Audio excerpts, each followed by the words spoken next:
Ladies and gentlemen of the crypto space, we're live on a Friday, August 22nd at 11:32 a.m. Title of the stream is making me want to talk about, or rather, the two things I wanted to talk about first and foremost created the title of the stream. We're going to talk about Airdrome first. Um, because it's actually working and it's actually playing out. The price isn't just or some token going up, and the price isn't just the Drome narrative or whatever the Drome whatever you want to define the Drome narrative is. It's Coinbase. It's the normie narrative. It's just sheer volume. And it's Flight School, and there's a duplicate to Flight School. Black has a duplicate to Flight School. It's not Coinbase. And the amount of volume that Coinbase is pushing through Airdrome, which hasn't even started yet, is gross, which is driving the LP revenues for voters through the roof, which is driving Flight School through the roof, which is completely cannibalizing the aftermarket NFT or the NFT aftermarkets, or whatever the hell you want to call it, aftermarket NFT sales, to the point where, I mean, who the hell is going to, you have to have a 40, 50% discount on your aftermarket NFTs. Otherwise, Flight School is just going to beat the crap out of it. So that is completely encouraging, market buys instead of aftermarket NFTs. The equation is completely different for base, even though um, optimistic chains and the Velodrome deployment is the same code as Aerodrome, but it has the Coinbase narrative. So listen, most people make things too complicated. Too complicated. You're either investing, you have to figure out what you're investing in. And when you're investing in something like Aerodrome, it's Coinbase. It's basically an expression of Coinbase and a alignment, or you want to have exposure to what Coinbase brings to the table. And Coinbase brings to the table something very simple. It's just the normie herd, the herd of the average people, and all of that volume is just going to be pushed through Base because that's going to offload all of their DevOps infrastructure, all of their server infrastructure, all of their whatever they historically had as a centralized exchange. What the hell was the point of that? If you could just push it to on chain, and obviously their implementation of on chain vis-a-vis Base. Clearly, Velodrome is suffering in comparison. It's up 10% today because it's going to get dragged along by brand and just by overall market conditions.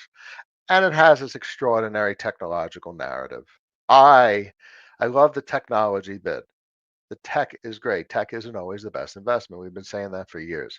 And clearly, Velodrome is the same tech as Aerodrome. The difference is Coinbase on base, with Coinbase not being on the optimistic chains. They have that bifurcation of the protocol's deployment. Clearly, the tech on Velodrome is insane. The super swaps, the super chain. Oh my God, that we've been screaming that as being one of the major tech catalysts for years since 2021. Pretty simple. So hold on. Let me just get the title of the stream. Success for a crypto protocol is largely dependent on market acceptance, not just implementation of the protocol itself. Great. That's basically a statement of the greatest tech isn't always the greatest investment. I like the X33s. I like Shadow, and I like EtherX. The narrative on EtherX is Linnea. The narrative on Shadow is Sonic. Great tech, innovative. Tech hasn't been tested yet. It's doing the Tech X33 is doing much better than the other VE33s. The VE33s basically fail, all of them. Um, so they needed something new, and I think they have it. I think it incorporates the passive flows that I've talked about. Um, I probably prefer the X tokens to be illiquid, but they're liquid. So all right, fine. I still think they have something. I think they're onto something. That's my opinion. I'm entitled to my opinion, I believe. So you need more than just than what they're offering. We need consensus to start firing. on business cylinders with MetaMask and driving whatever the hell they're going to drive, whatever their business objectives are, that integrate with the general public and products and services that normies consume. Okay, cool. And obviously, the narrative on Sonic is Andre. So you're investing in a not a person because Sonic is way more than just a person, but he's a good driver and a great catalyst for everything or how that tech is received by the general public because it's all going to come in good part through his social media channels. Now, there's another story going on that I'll give my 2 cents on. Is the Curve story. So I think folks are going to appreciate these opinions. So obviously, Mitch wants to deploy his yield basis, and it's a new protocol. He got some VC funds. He got his 5 mil, and everyone has their opinions. Opinions are everywhere. Opinions, opinions. So, my greatest superpower is, is in the sea of everyone's opinions. I could turn off everyone's opinions and I could come to my own opinions. I could come to my own conclusions. And that's not what most people can do. Most people are so incredibly influenced by other people's opinions that they barely have opinions of their own. I like to think that I come to decent conclusions or opinions, and like to think I'm reasonable and rational, and I like to think I'm not easily influenced, or frankly, not influenced at all. Have little to no capacity to be influenced. So Tech has 6 audits.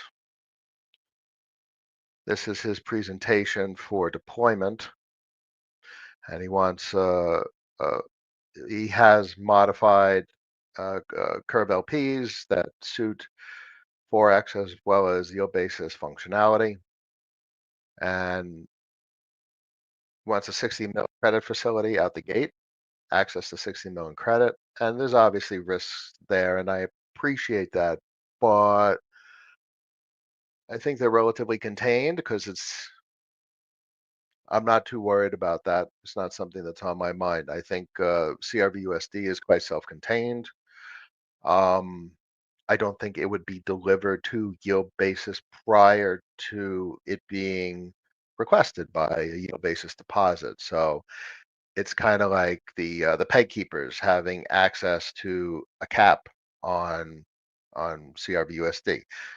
Peg keepers mint CRVUSD out of nothing. They print it out of nothing. That's the whole point of the peg keeper. So this is a similar access to this capped quantity of CRVUSD for yield basis purposes.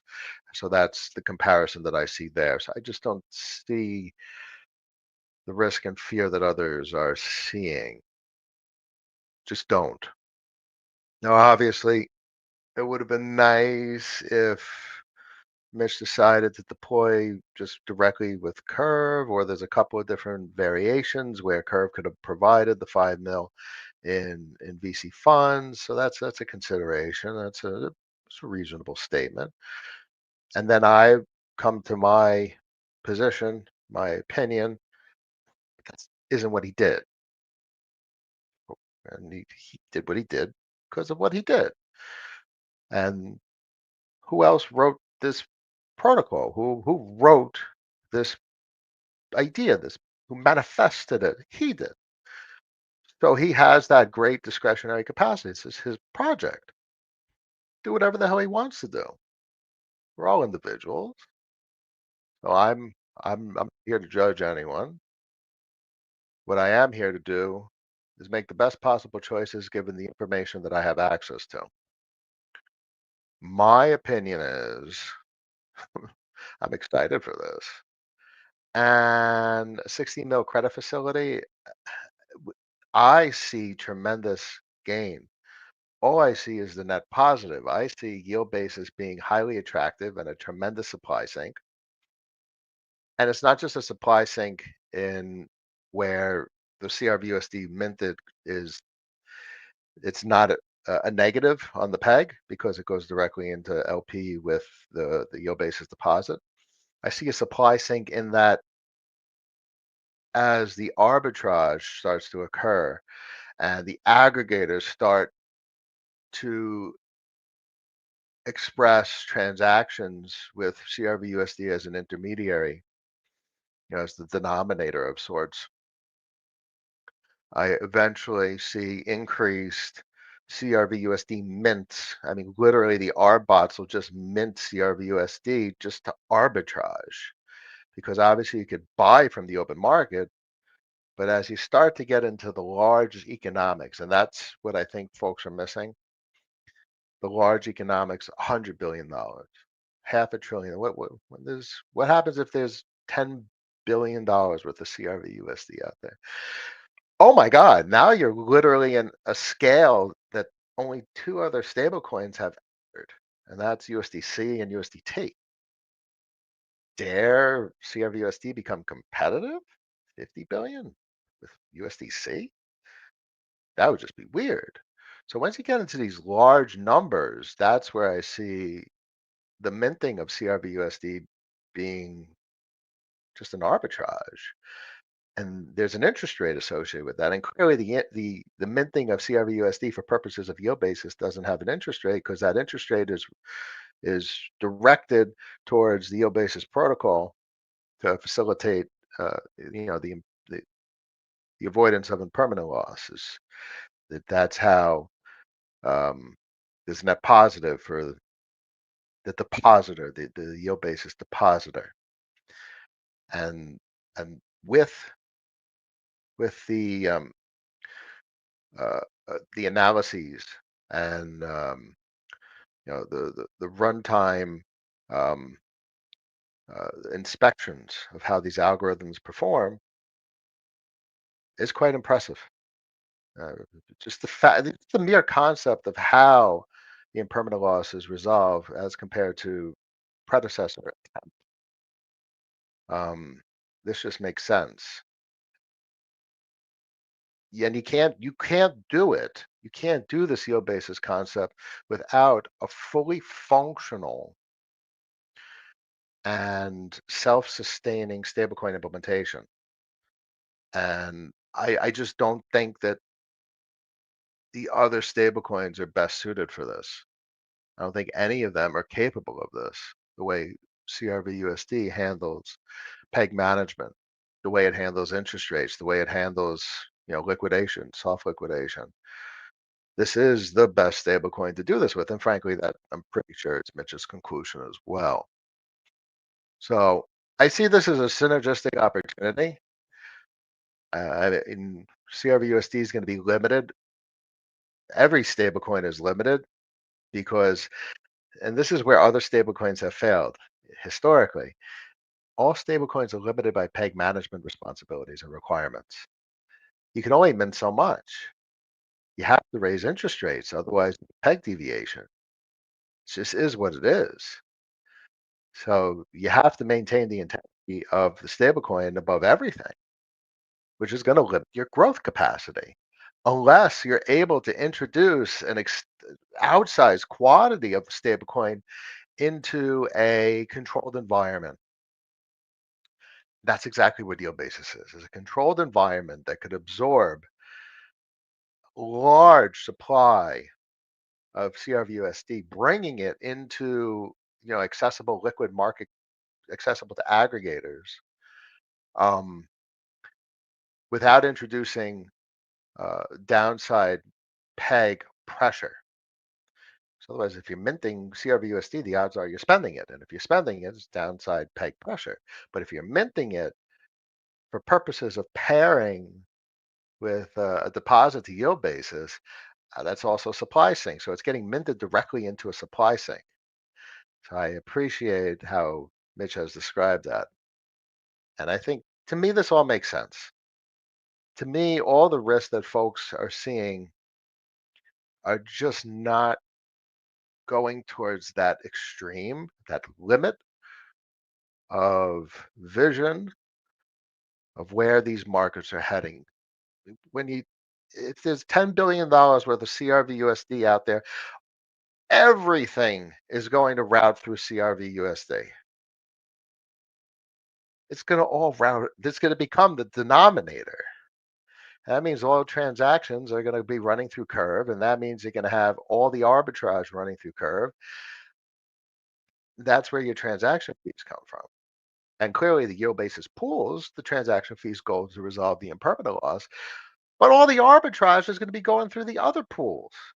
And then all the arbitrage that's going to require the minting of CRVUSD direct mint in order to balance all these LPs and all. It's just I just see this sea of liquidity emerging, and I'm pretty sure that's what Curve Team sees, internal team. That's what Yo Basis folks see.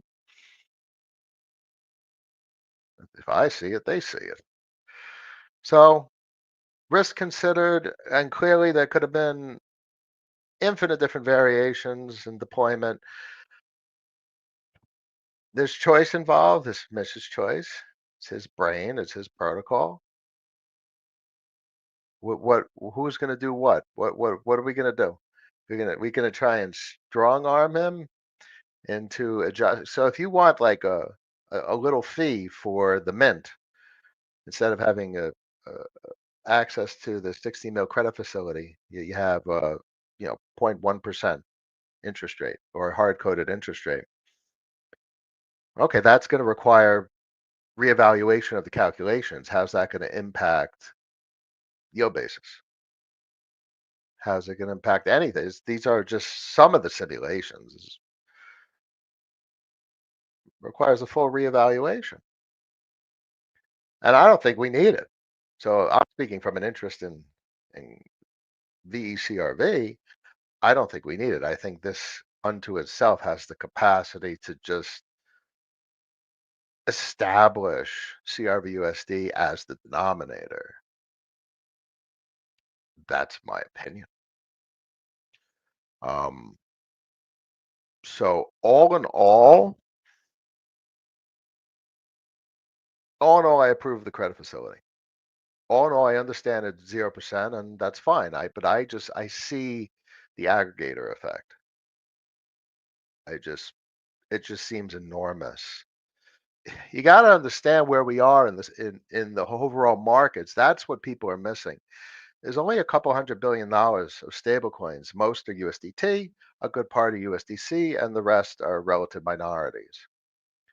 What happens when there's $1 trillion in USDT and $500 billion in USDC and $200 billion in CRVUSD because of yield basis?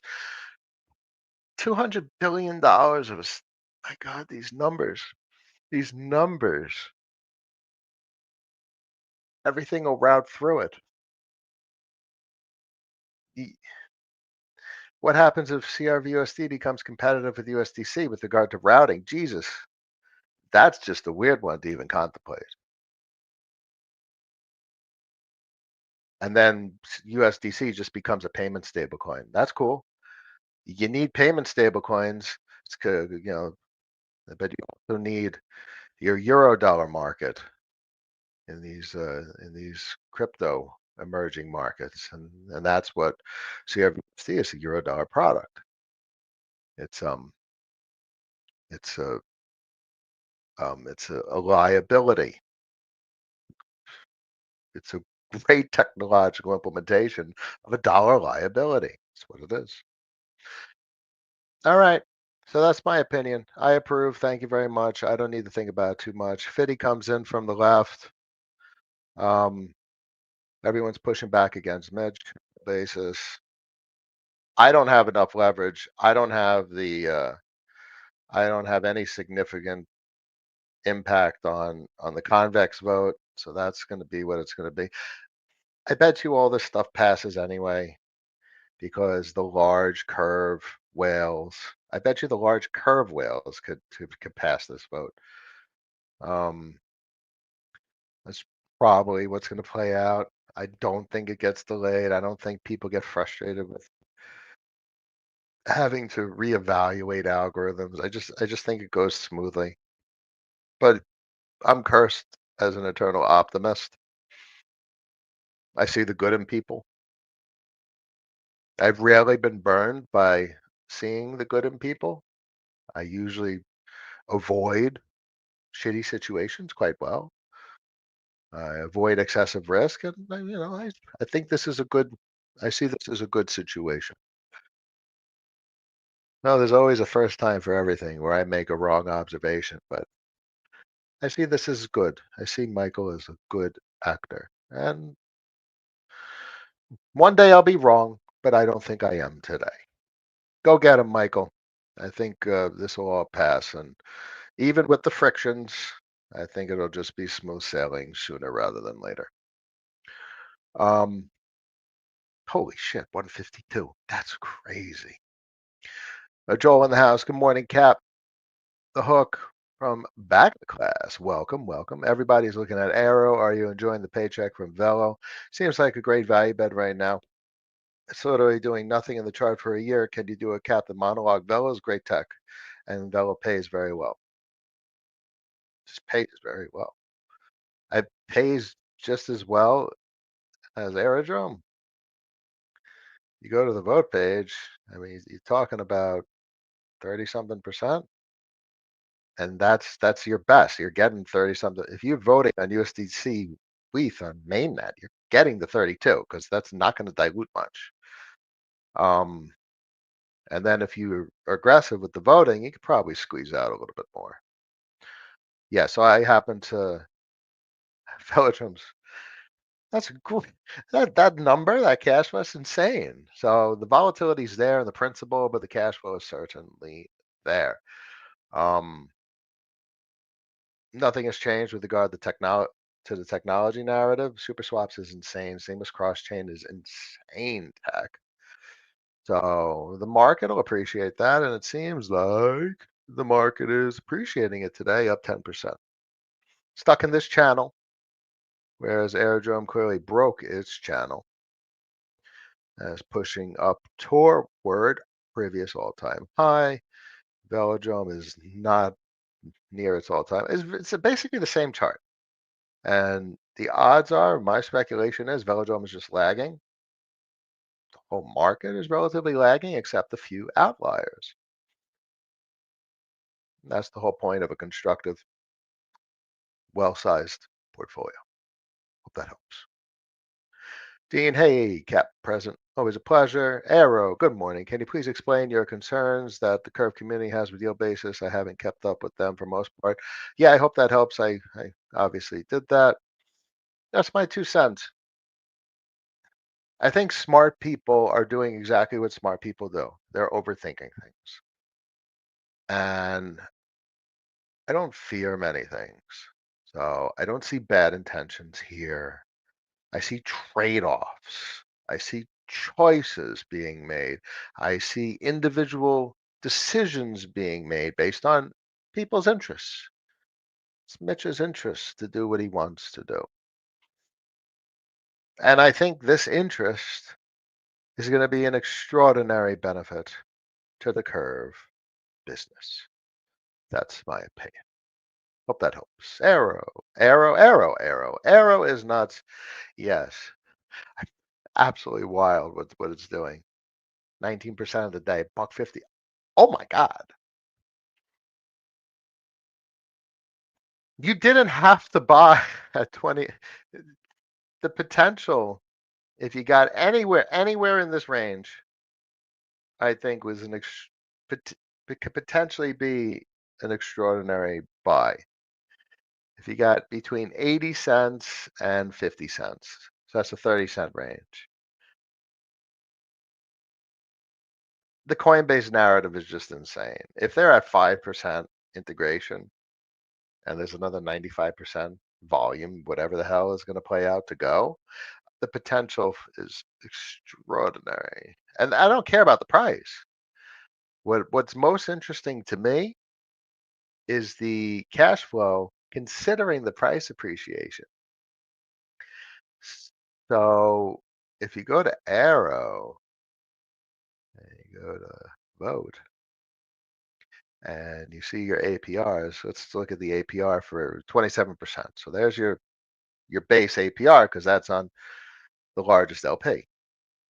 Um, do your All of you who have exposure to Arrow, do yourself a favor and calculate what your APR is on basis. I bet you your APR on basis isn't 27%.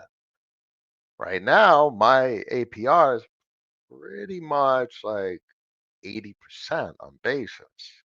So what does that mean? It's not just the price going up. It's not just this surface level observation where, ooh, number go up. The cash flow is going up significantly. So as the price goes up, the price is going up because Coinbase is driving the normies to through Aerodrome, and there goes the revenue, which is just a drawing in participation. It's becoming a siphon effect, self-sustaining cash flow. Price begets price, appreciation begets appreciation, stuff like that. So this is the cyclicality everyone talks about. Everyone talks about flywheels. It's all flywheel thing. All right, so flywheel's on the way up and it'll flywheel on the way down. And the whole point is on the way down we'll encounter the disinflationary pressure of the monetary policy. And that's the whole point.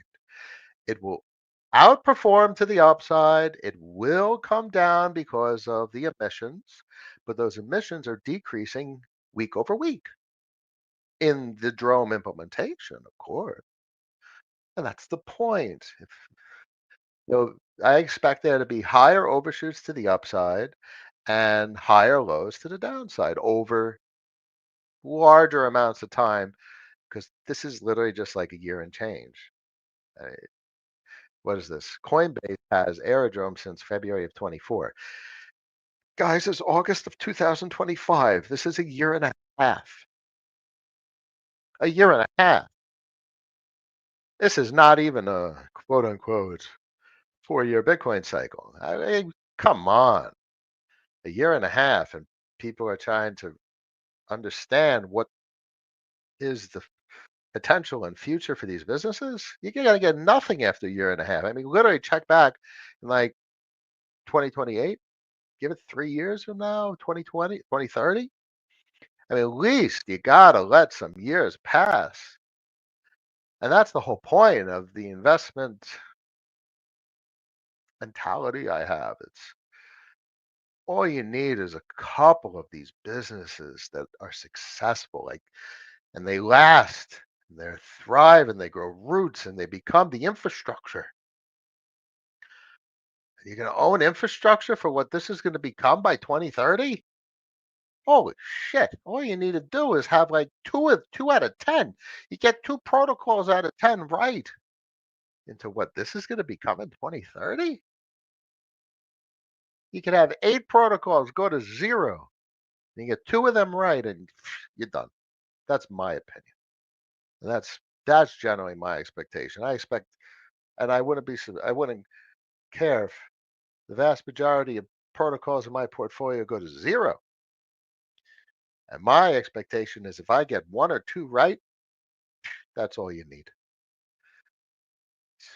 The folks are not taking time to where they're not taking time in consideration of what it does. Microsoft, Amazon. I mean, you catch one. All you do is if you caught one of them. I mean, obviously the whole thing was a bubble, whole market bubbled,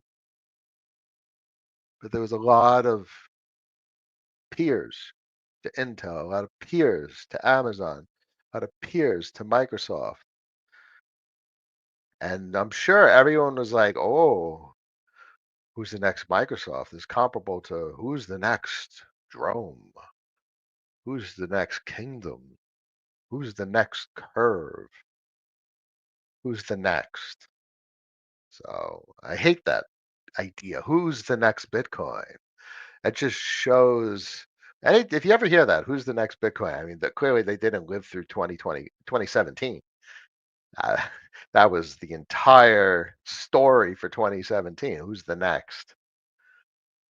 BSV, BCH. Oh, it was just endless Bitcoins. And I mean, that was the whole point. That was all, that was master nodes were supposed to be an improvement on Bitcoin and a lot of better Bitcoins. Kind of irrelevant if there's a better Bitcoin. Bitcoin is still Bitcoin. Yeah, FXUSD is wild. Great to see, right on the heels of CRVUSD. Two different products, different products. Um, as simple as that. And additional apps like resupply or yield basis for supply sinks. Yeah, it's different products. It's a different. See them as quite different products. Um, FXUSD, what overtones of resupply in some regards. Um, you guys know my opinion of Aladdin.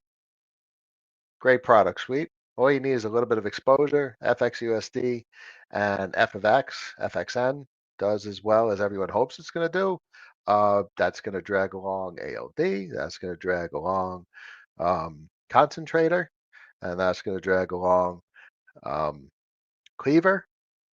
It drags it all along, and the entire. And then if it does what everyone hopes, and the DAO has its cash, then Aladdin gets rebuilt, and that's what everyone wants, where it has access to fees from all its downstream sub DAOs, so it gets a piece, and everyone. So it's all connected. The biggest shortcoming people have is not seeing the knock-on effects. Everything's connected, and people tend to have overexposure. Hard not to have overexposure to a narrative. And it's easy to have overexposure to like Curve Federation idea. So listen, Curve does well. Aladdin's going to do well. Stake DAO's going to do well. Yearn's going to do well. Everyone's going to do freaking well. It's so easy for everyone to do well and for it to spiral. You just have to have that connection to the one thing that's doing well. And it just tends to be the case that people overexpose to the thing that's doing well indirectly. Anyway, I hope that's clear. That's not the clearest statement or series of statements I've ever said, but that's my opinion. Morning, Cap. Much a pleasure. Much a pleasure. Mix, like if you dare. DCA, man. Good morning, Sir Joe. Present and the set. Morning, Cap. Do you know the big curve whales? I do not. I am not a big curve whale. I do not have I don't have 1% of supply. That's a large amount. I'm quite proud of what I have. I have a decent percentage of a percent. It's not a percent. 1% of supply is roughly is it close to 10 mil? It's like 8 mil, maybe 8 mil, like $8 million. 1% of curve supply. I don't know. I could look up the market cap and just divide by 100. That's an easier way to do it. Arrow Velo charts though, well, both of them are just wild. Arrow's leading, but Velo's doing very, very well today. Good to see. Curve at 91 cents as well. Convex up 10%, 4 at 36. Looks nice to me. Curve outperforming Bitcoin. That's always good to see. There are no solutions, only trade-offs. That's right. There's you see, you know what a lot of I I went to a board meeting for my community, the homeowners association, and it was insane. I literally left, and the funny thing is in in the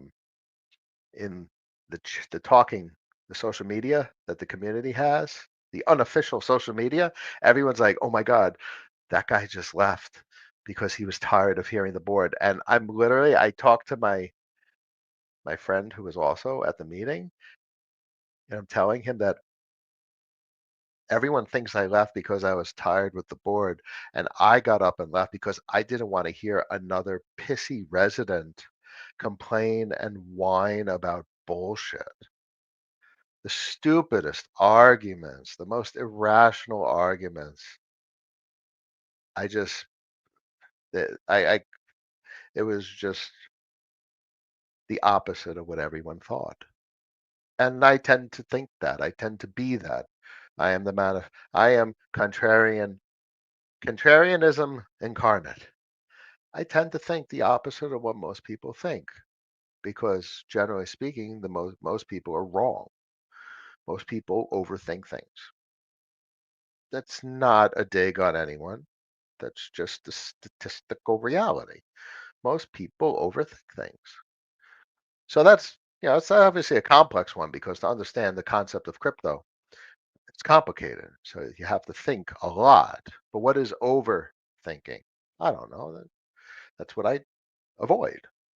I don't know how to say it any other way. It's very hard not to overthink things, especially complex things. At least that's just the words that I use to express the sentiment that I'm trying to convey. There are no solutions, only trade offs. That's right. That's all it is. And if we got a whole bunch of trade offs, I vote to deploy yield basis. That's my 2 cents. Did you see Sam's tweet to Aerodrome about IQ stables? Listen, Sam, go get him. Go get him, dude. You do your IQ, whatever you have in mind. I support Sam. What is he talking about? Let's see. I like him. Obviously, I don't. I don't say that I know him, but we have, I guess, interacted on a couple of social media posts. But I support him. When I hear him speak, that is the type of person I want to support. Someone who speaks the way he does. Um,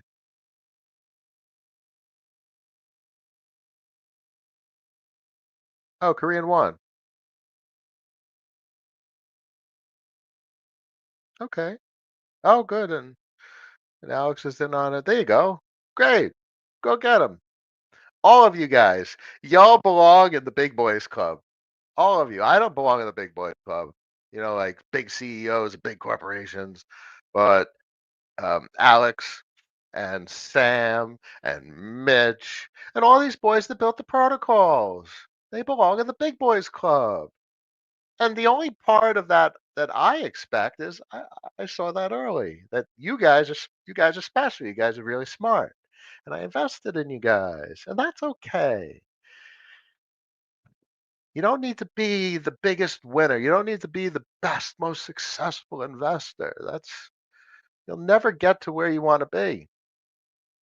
You just have to do well. And it's not as much. You don't have to do as well as most people think you have to do to be successful and happy in your life. And this comes back to like humble and those types of posts that I do. And just don't need as much as most people think. My 2 cents. My 2 cents.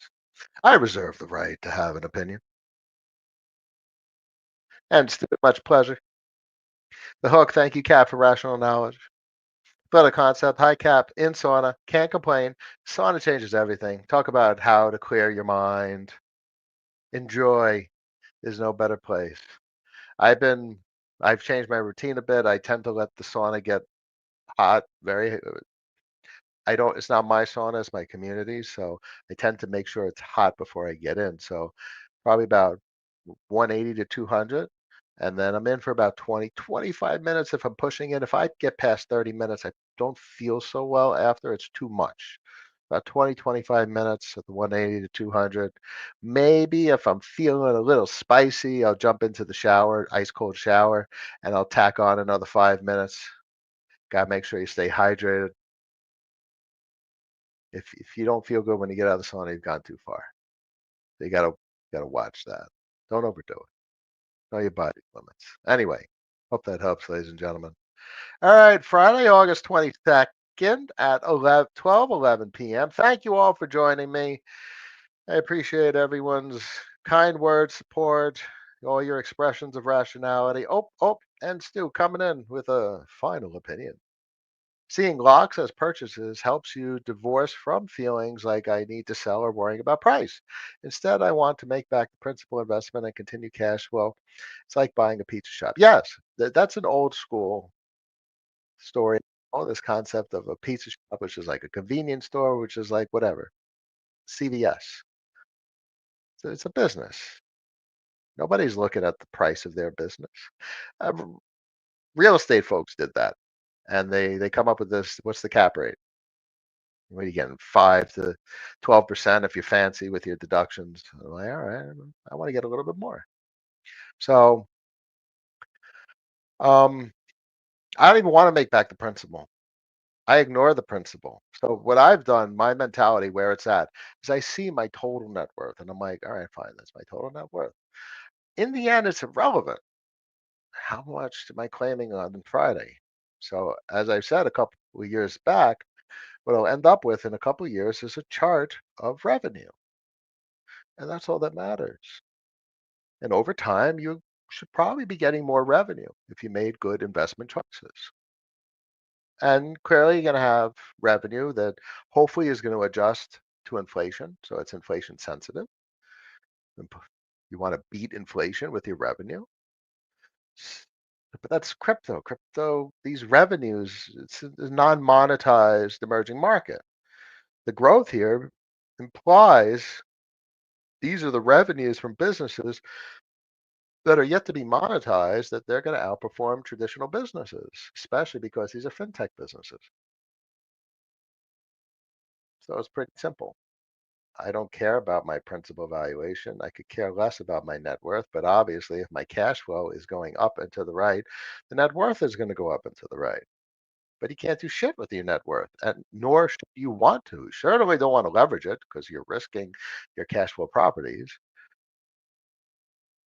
So the numbers there, the numbers mostly insignificant, albeit it probably imparts an emotional response. Ooh, you get a little giddy when shit's up 100% and you doubled your portfolio. It's irrelevant.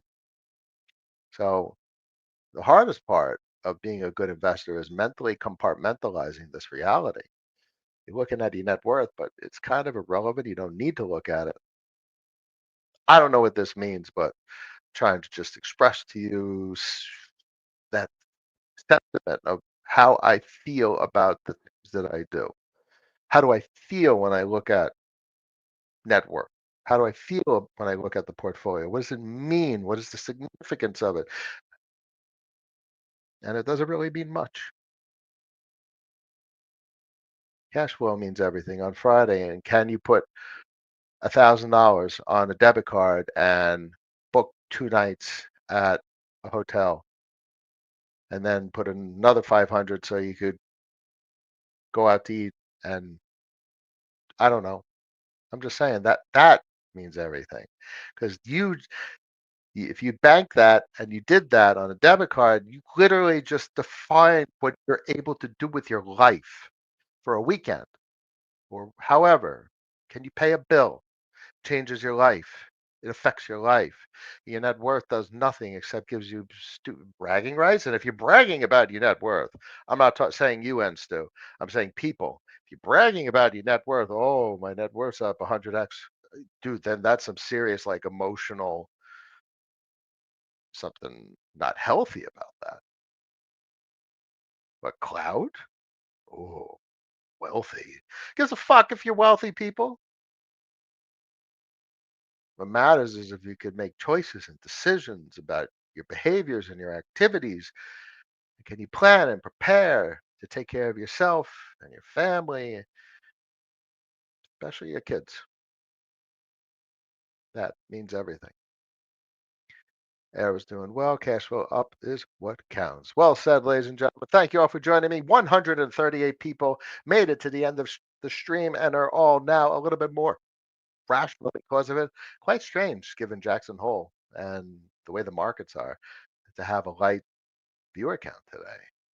Isn't it strange? Or is it interesting? Maybe you guys are a minority and you guys are the few that have seen these markets differently and have made it to the good times. Even if the good times aren't today, you know what I'm saying. The few survivors. Friday, August 22nd, 12:16 p.m. Y'all have a good weekend now. Stay rational. See you next week. Till then, peace.